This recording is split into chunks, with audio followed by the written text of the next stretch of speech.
the fire and the police unions have reached out to the mayor to negotiate and have not been able to.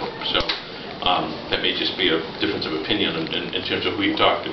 But according to the police and fire union, they've made multiple efforts to start negotiations with the mayor's office and do not get calls or letters or emails returned.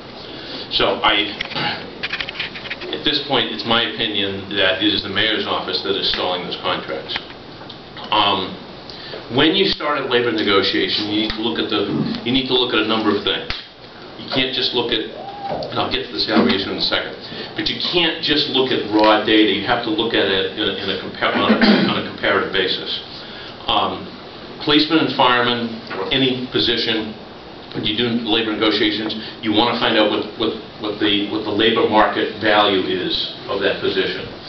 So, you know, it's just like if you go and you hire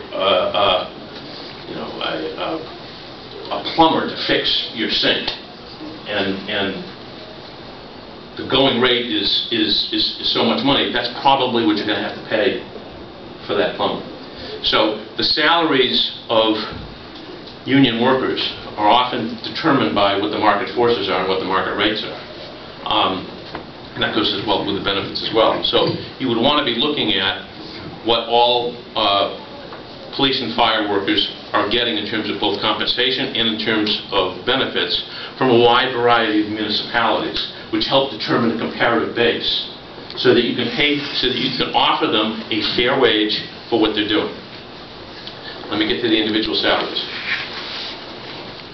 Most police and fire personnel have base salaries, and I don't know the exact ones, but we're talking something in the area of $30,000 to $40,000 a year. I don't think so. There's not a single cop here who made it. Excuse me one thing. When you asked your question, I was very respectful and I listened to you and I didn't interrupt you. Okay? When I'm answering, I'm expecting the same respect from you. Okay. Okay. When you see salaries of police and fire that are a lot higher than that, it is because under their contract and under their working conditions, they get overtime. They get overtime at time and a half.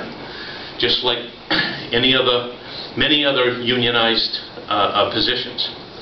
So when you are looking at someone who is up at a very high level, over $100,000, you are looking at many overtime shifts. You're looking at somebody who's probably averaging, 80, 90 hours a week, which means, that may be their choice, or it may not be their choice, depending upon how much staffing there is. And I know in the police department, there actually is inadequate staffing because of cutbacks, because of retirements, and because there are other police officers that are in training now, so they're not out on the street.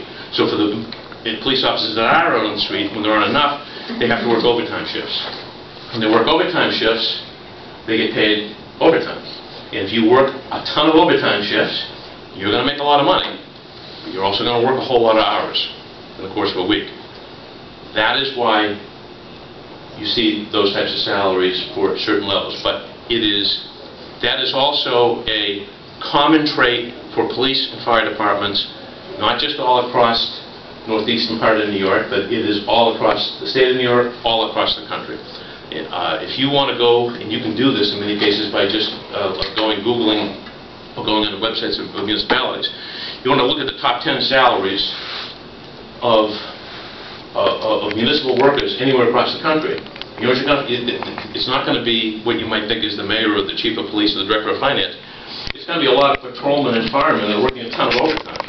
Those salaries